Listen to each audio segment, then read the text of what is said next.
Hi friends, आज हम लोग मशीन में आइडियल मशीन, रिवर्सिबल मशीन और इरिवर्सिबल मशीन या सेल्फ लॉकिंग मशीन के बारे में अध्ययन करेंगे और देखेंगे एक आइडियल मशीन क्या होता है, रिवर्सिबल मशीन क्या होता है और इरिवर्सिबल या सेल्फ लॉकिंग मशीन क्या होता है। हम लोग पीछे के चैप्टर में देख चुके थे, मशीन में ही पीछे कुछ देख लिए थे, definition, mechanical advantage, velocity ratio, बहुत छोटे छोटे पॉइंट को हम लोग देख लिए थे, समझ लिए थे। अब हम लोग चलेंगे, समझेंगे कि आइडियल मशीन क्या होता है। अब नाम से सुन के आपको लग रहा होगा कि आइडियल, चलिए हम लोग देखते हैं पहले आइडियल मशीन क्या होता है। आपको नाम से ही आपको इस तरीके से आभास हो रहा है, आइडियल मानी क्या होता है, एक आदर्शवादी होता है। आदर्श, जब कोई भी चीज़ आइडियल कहा जाता है, जब कोई भी चीज़ को आदर्श माना जाता है, उस चीज़ में किसी भी तरीके की कोई भी कमियां नहीं होती है। जब कोई भी हम लोग इस तरीके से कोई मशीन बनाते हैं जिसमें किसी भी तरीके का कोई भी कमियां ना हो, उसमें किसी भी तरीके का कोई भी हानि ना हो, कोई भी लॉसेस ना हो, इस तरीके की मशीन को हम लोग आइडियल मशीन कहते हैं। हम लोग इस तरीके का कोई मशीन का निर्माण करें, उस तरीके का मशीन निर्माण करने के बाद उसमें किसी भी तरीके के कोई भी हानि ना हो, उसमें किसी भी तरीके का कोई भी लॉसेस ना हो, इस तरीके का मशीन को हम लोग आइडियल मशीन कहते हैं। आप एग्जाम्पल के तौर पर समझ सकते हैं, आप एज्यूम कर सकते हैं कि आपके घरों में कोई इंजन है, उस इंजन पे आप क्या करते हैं, कोई भी फ्यूल या कोई भी क्या कहते हैं, डीजल या पेट्रोल डालते हैं। डीजल डालने के बाद जैसे आपका इंजन स्टार्ट होता है, इंजन स्टार्ट होने के बाद जितना आप डीजल डालते हैं उतना है आपको क्या होता है, मशीन से कार्य मिल जाए, उसमें से किसी भी तरीके से आपका वेस्ट प्रोडक्ट न निकले। इट मीन्स उसमें से किसी भी तरीके का धुआं या क्या कहते हैं, extra part gases, fuel burn gases हम लोग बाहर ना निकल पाए। या हम लोग इस तरीके से कह सकते हैं कि जब कोई भी मशीन होता है, उस मशीन में जितना हम लोग फ्यूल देते हैं उतना फ्यूल लेने के बाद वो मशीन कंटिन्यूस उतने फ्यूल के बराबर आपको आउटपुट कार्य दे, इस तरीके का मशीन को हम लोग क्या कहते हैं, आइडियल मशीन कहते हैं। अगर हम लोग कोई आइडियल मशीन होता है तो जितना हम लोग डीजल या पेट्रोल या जो भी लिक्विड या जो भी फ्यूल उसमें इंटर करते हैं, उसके बाद उस पर से कोई भी एक्स्ट्रा जो हम लोग को धुएं के रूप में दिखाई देता है वो धुआं ना निकले, इस तरीके की मशीन को हम लोग क्या कहते हैं, आइडियल मशीन कहते हैं। हम लोग चलिए डिफिनीशन को देख लेते हैं। Term of ideal machine refer to a hypothetical mechanical system in which energy and power are not lost or distributed through the friction, deformation, wear या other insufficient। अब देखिए यहाँ पे एक आपको टर्म निकल कर आया, टर्म क्या है, hypothetical mechanical system. Hypothetical mechanical system. अब ये हाइपोथेटिकल क्या होता है, हम लोग जानते हैं कि आइडियल मशीन एक हाइपोथेटिकल है, एक काल्पनिक मशीन है। एक्चुअल में इस तरीके कोई भी मशीन आज के रियल टाइम में एग्जिस्ट नहीं करता है।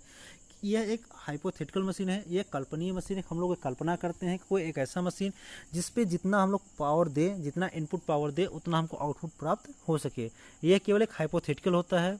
अब हम लोग देखते हैं, term of ideal machine refer to a hypothetical mechanical system in which energy, power are not lost or dissipated, ना कोई लॉस हो या डिसिपिएट क्षय हो, थ्रू द फ्रिक्शन, वो फ्रिक्शन के रूप में, डिफॉर्मेशन के रूप में, वियर के रूप में और अदर इनसफिशिएंसी।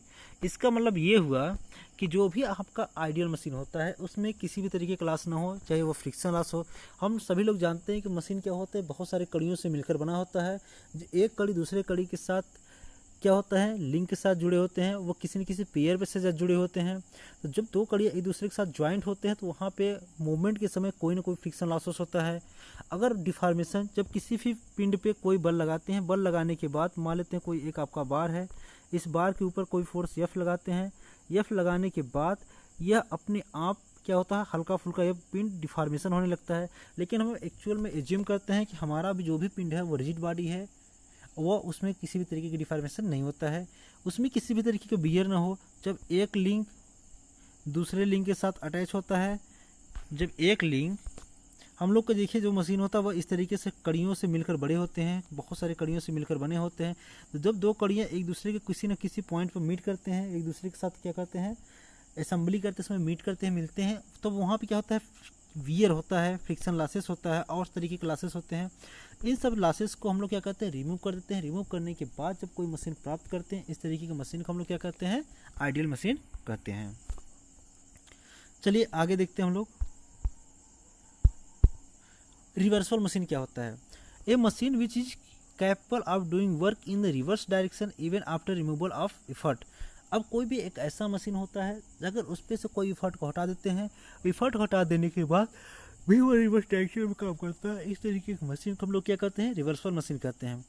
ये मशीन आप capable of doing in work in reverse direction. जब कोई भी एक मशीन जिस पे हम लोग रिवर्स डायरेक्शन में, उल्टा डायरेक्शन में जब किसी भी मशीन से कार्य प्राप्त करते हैं, इस तरीके की मशीन को हम लोग क्या कहते हैं, रिवर्सल मशीन कहते हैं। आफ्टर रिमूवल ऑफ इफर्ट, अगर जैसे हम लोग रिमूवल ऑफ इफर्ट को हटा देते हैं, उसकी भी वो लोड क्या होता है, get lifted is called reversal machine.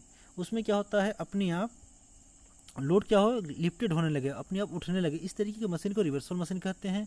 अब हम देखिए एक टर्म कंडीशन देखते हैं। टर्म क्या है कि कोई भी रिवर्सल मशीन होगा उसकी एफिशिएंसी क्या होनी चाहिए, 50% से ज़्यादा होनी चाहिए। ये एरो आपका यहाँ पे दिखाई दे रहा है।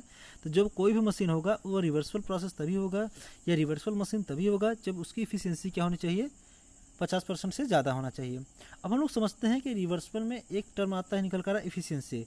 अब ये एफिशिएंसी क्या होता है, चलिए इसको देख लेते हैं। इफिशियंसी को हम लोग हिंदी में दक्षता कहते हैं। इसको हम लोग रिप्रेजेंट करने के लिए ईटा से रिप्रेजेंट करते हैं। ईटा बराबर आउटपुट पावर अपान इनपुट पावर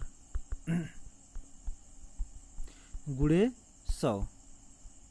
ठीक है, अगर इनपुट पावर आउटपुट पावर बराबर हो जाते हैं तो इफिशियंसी की कितनी आती है, 100%। अगर किसी मशीन की इफिशियंसी 100% है, ये मान लेते हैं अगर किसी मशीन की इफिशियंसी 100% है तो हम लोग ये एज्यूम कर लेते हैं कि ये कौन सा मशीन है, यह आइडियल मशीन है। कौन सा मशीन है, ये आपका आइडियल मशीन है। अगर आपकी इफिशियंसी 100% से कम है, इस तरीके का मशीन को हम लोग क्या कहते हैं, रिवर्सिबल इरिवर्सिबल मशीन के रूप में कंसीडर कर सकते हैं। तो जब कोई मशीन जिसकी इफिशियंसी ग्रेटर देन 50% होती है, इस तरीके का मशीन को हम लोग कौन सा मशीन मानते हैं, रिवर्सिबल मशीन। जब कोई ऐसा मशीन जिससे हम लोग रिवर्स डायरेक्शन में कार्य को प्राप्त करते हैं, इस तरीके का मशीन को हम लोग रिवर्सिबल मशीन कहते हैं। चलिए आगे देखते हैं हम लोग इरिवर्सिबल मशीन या self locking machine. Reversible machine को हम लोग क्या कहते हैं, सेल्फ लॉकिंग मशीन भी कहते हैं। A machine which is not capable of doing any work in the reverse direction after effort is removed is called irreversible machine. अब हम लोग देखिए इसको हम लोग समझते हैं कि स्क्रू जैक। इसका एग्जांपल लिखते हैं। आप लोग देखे होंगे कि कोई भी हैवी से हैवी फार को लिफ्ट कराने के लिए स्क्रू जैक की सहायता से हम लोग क्या करते हैं, उसको लिफ्ट कराते हैं। अगर हम लोग स्क्रू जैक में जो आर्म होता है उस आर्म को निकाल देते हैं तब भी आपका लोड उसी पे स्थिर रहता है। वो रिवर्स डायरेक्शन में, उल्टे डायरेक्शन में नीचे की तरफ क्या होता है, झुकता नहीं, नीचे की तरफ वार नीचे नहीं आता है। जिस भी हैवी चीज़ को हम लोग लिफ्ट कराते हैं, अगर उसके आर्म को हटा देने पे भी वो स्क्रू जैक पे उसी रूप में स्थिर खड़ा रहता है। वो नीचे की तरफ दिशा में गति नहीं करता है, नीचे अपना भार रिवर्सल कंडीशन में उल्टे डायरेक्शन में नीचे वापस नहीं आता है। इस तरीके का प्रोसेस को इरिवर्सिबल प्रोसेस या सेल्फ लॉकिंग प्रोसेस भी कहते हैं। अगर हम लोग को इस तरीके का प्रोसेस को प्राप्त करना होता है तो उसके लिए हम लोग क्या करना है, सेल्फ लॉकिंग मशीन इफिशियंसी जो आपकी होगा वो 50% से क्या होगा, कम होगा। तो जब कोई भी एक ऐसा मशीन जिसका एफिशिएंसी 50% से कम होता है, उस तरीके का मशीन को हम लोग क्या करते हैं, reversible machine. Thank you for watching my video. Like and subscribe